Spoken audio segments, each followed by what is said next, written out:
میں بہت سی چیزیں اس کے ذریعے دنیا کے کونے کونے تک پہنچ رہی ہیں، تو اس سے پہنچنے دو، دعوت کام ہونے دو، کیونکہ وہ اس ایسپیکٹ سے دیکھ رہے ہوتے ہیں کہ پیغام بہت دور تک پہنچ رہا ہے، تاکہ اس کی آواز پہنچے تو اسلام بھی قبول کرنے والے بڑھیں۔ اور بظاہر تو ان کا جملہ بڑا پیارا ہے کہ بھائی قرآن اور صحیح حدیث، تو یہ تو اہل حدیثوں کا ایک نعرہ ہے نا، قرآن و حدیث۔ آج تک تو ہم یہی لفظ بہت زیادہ بولتے تھے، قرآن و حدیث مانو، تو یہ والی بات اہل حدیثوں کا نعرہ ہے، تو وہ ان کے ذریعے اہل حدیثوں کے منہج کی ترویج بھی ہوتی ہے۔ بعض لوگ یہ بھی اس کو اپنے لیے خیر کا باعث سمجھتے ہیں، حالانکہ اچھا ایک بات اور بھی ہے کہ غیر مسلک والے جو ہیں، چاہے وہ دیوبندی ہوں یا بریلوی ہوں، جماعت اسلامی، تبلیغی، کوئی بھی ہوں،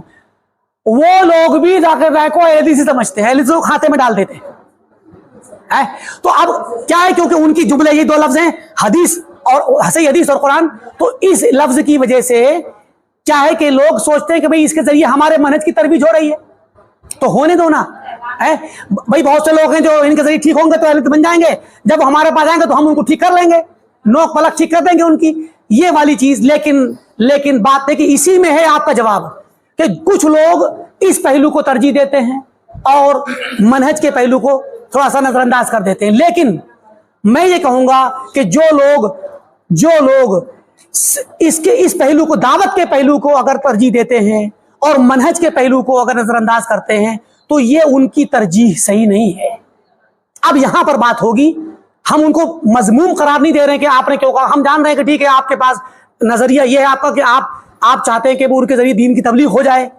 چلیے ٹھیک ہے، آپ کا نظریہ ٹھیک ہے، ہم آپ کو اس میں، لیکن سوال ہے کہ آپ تبلیغ، اس بڑے پیمانے پہ تبلیغ ہونے کے لیے اتنے زیادہ اچھک کیوں ہیں؟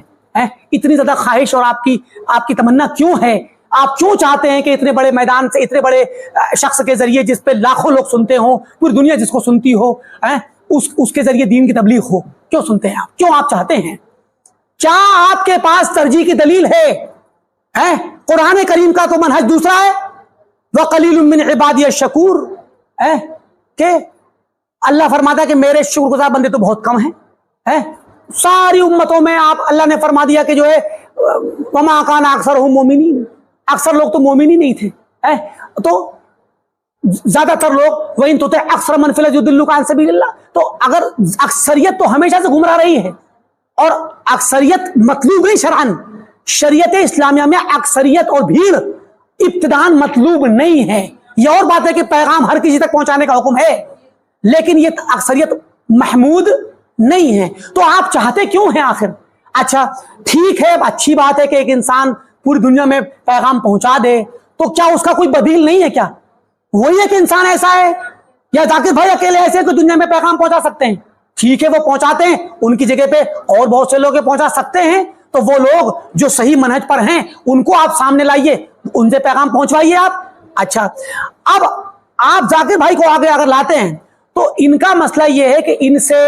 جو فائدہ ہوگا اس سے کہیں زیادہ نقصان ہوگا، یہ ہمارا ماننا ہے۔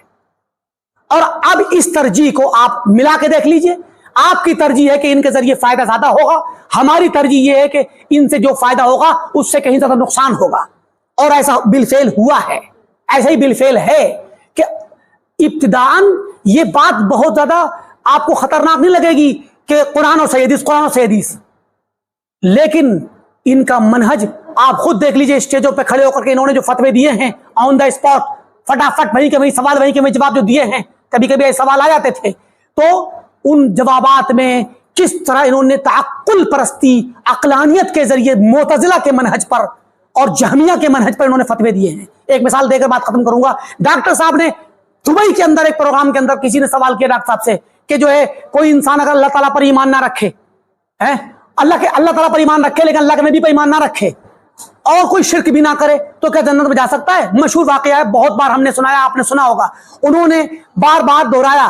پہلے تو کہا کہ بھئی اللہ کے نبی پہ ایمان رکھنا ضروری ہے، انہوں نے یہ بات کہی، تو اس نے سوال کرنے والے نے کہا کہ نہیں، وہ اللہ کے نبی پہ ایمان رکھنے میں بھی تھوڑا سا کنفیوز ہے، وہ کہہ رہا میں ابھی تحقیق کر رہا ہوں، ابھی نہیں رکھتا، میں بعد میں ہو سکتا ہے لیکن ابھی میں نہیں رکھ رہا ہوں، مگر میں شرک نہیں کرتا اور اللہ تعالیٰ پر ایمان رکھتا ہوں، تو کیا جنت جانے کی کوئی گنجائش ہے؟ تو کہا کہ کیا وہ شرک نہیں کرتا؟ بولے نہیں کرتا۔ تو کیا آیت پڑھی، استدلال کہاں سے کیا ڈاکٹر صاحب نے؟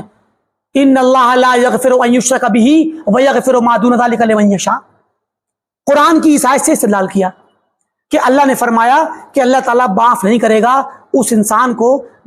اگر اس کے ساتھ شرک کیا جائے تو معاف نہیں کرے گا، لیکن شرک کے علاوہ جو بھی گناہ ہوں گے ان کو جسے چاہے گا اس کو معاف کر دے گا۔ تو شرک کے علاوہ ہر گناہ کو معاف کر سکتا ہے۔ تو کہا چونکہ وہ شرک نہیں کر رہا ہے تو اس کے جنت میں جانے کی انہوں نے بڑی لمبی پرسنٹیج بتائی کہ 0 پوائنٹ کے بعد 0.00000 لگا کر، مطلب ہزاروں نہیں، لاکھوں نہیں، کروڑوں نہیں، اربوں خربوں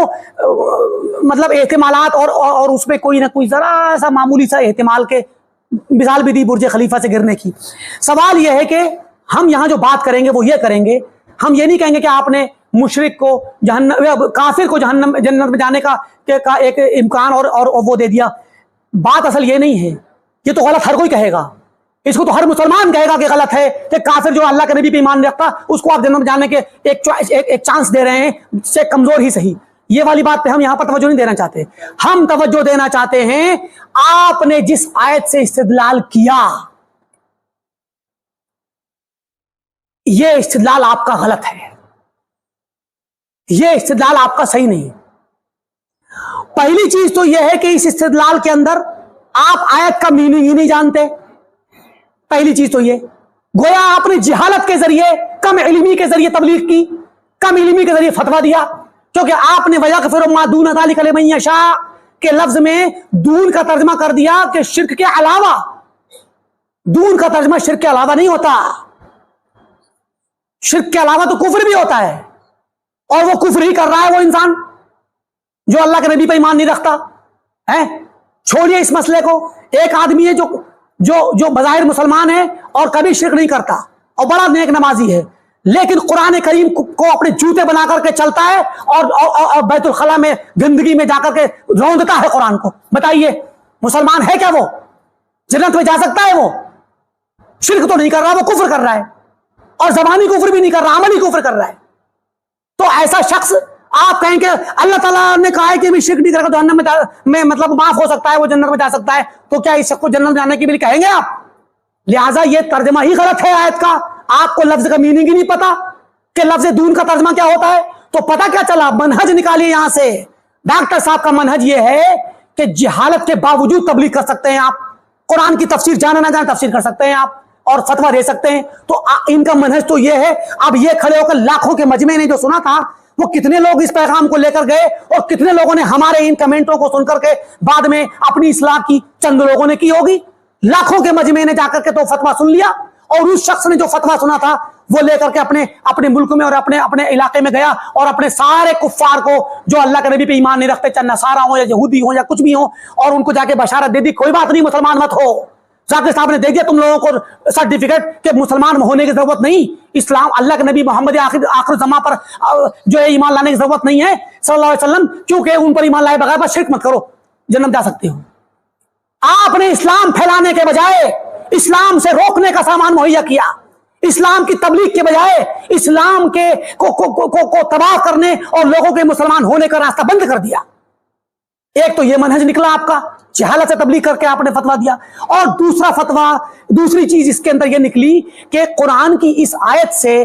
آپ نے یہ کیسے کر کے استدلال کر لیا کہ جو انسان اللہ کے نبی پہ ایمان نہ رکھے اس کو معاف کر دیا جائے گا؟ کہاں سے سمجھا آپ نے اپنی عقل لڑائی، صرف اپنی عقل لڑائی ہے۔ تو گویا آپ نے یہ ثابت کیا کہ آپ کا منہج محض آپ کی اپنی پرسنل، آپ کی اپنی جو عقل ہے نا، اسی عقل سے آپ آن دا اسپاٹ فیصلہ کرتے ہیں۔ آپ نے منہج دے دیا سارے برادران کو اور سارے دنیا کے ان لوگوں کو جو اس مجمع میں تھے اور بعد میں جو سنتے ہیں ان سب کو دے دیا منہج کہ بھائی اسٹیج پہ جاؤ، دنیا کے سامنے کھڑے ہو جاؤ، اور جو بھی لوگ سوال کریں فٹافٹ وہیں کے وہیں عقل سے جواب دو اور جو ہے نکل جاؤ۔ اور آپ کا منہج، ڈاکٹر ذاکر نائک کا منہج عقلی ہے، معتزلی منہج ہے، جہمی منہج ہے، یہ ہم اور بھی ثابت کر چکے ہیں۔ ایک اور بندے نے سوال کیا تھا کہ ڈاکٹر صاحب یہ بتائیے کہ اللہ تعالیٰ کی ایک صفت ہے کہ اللہ تعالیٰ ہمیشہ سے ہمیشہ رہے گا، اور اہل ایمان جنت میں ہمیشہ رہیں گے۔ اللہ فرماتا ہے جو جنت میں جائے گا ہمیشہ جنت میں رہے گا، اور جو کفار ہیں تو وہ جہنم میں ہمیشہ رہیں گے۔ تو سوال یہاں پر یہ ہے کہ جو اللہ تعالیٰ کی صفت ہے، صفت ہمیشگی، ایٹرنیٹی جو ہے اللہ تعالیٰ کی کہ ہمیشہ رہنا، تو اس صفت ہمیشگی میں جنتی بھی اللہ تعالیٰ کے شریک ہو گئے اور جہنمی کفار بھی اللہ کے شریک ہو گئے۔